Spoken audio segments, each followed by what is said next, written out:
இன்றைக்கி ஒரு ஹெல்த்தியான ஸ்வீட் ரெசிபி பார்ப்போமா? என்னென்னு பார்க்குறீங்களா? கவுனி அரிசி ரெசிபி தாங்க.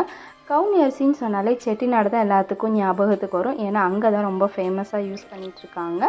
இது முன்னாடியெல்லாம் ராஜாக்கள் மட்டுமே யூஸ் பண்ணிகிட்டு இருந்ததாக சொல்கிறாங்க. அதை பற்றி எனக்கு தெரியலைங்க. உங்களுக்கு தெரிஞ்சிச்சுன்னா எனக்கு கமெண்டில் சொல்லுங்கள், நம்ம எல்லாருமே தெரிஞ்சுக்கலாம். இந்த கவுனி அரிசியை இப்போ எல்லா டிபார்ட்மெண்ட் ஸ்டோர்லேயுமே விற்கிறாங்கங்க. நீங்கள் போய் வாங்கிட்டு இதை பண்ணுறதுக்கு நாள் நைட்டே ஊற வச்சுக்கோங்க. ஏன்னா இதை 6லேருந்து ஒரு 6 மணி நேரமாச்சும் ஊறணுங்க.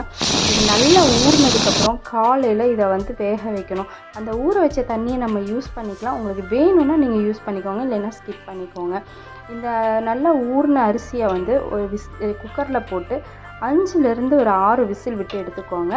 நல்லா மசிச்சு விட்டுக்கோங்க. வெந்த உடனே மசிச்சு விட்டதுக்கப்புறம் கொஞ்சமாக உப்பும், உங்களுக்கு தேவைக்கு ஒரு 3 ஸ்பூன் சுகரே கரெக்டாக இருக்கும். இல்லைன்னா ஒரு 4 ஸ்பூன் போட்டுக்கோங்க.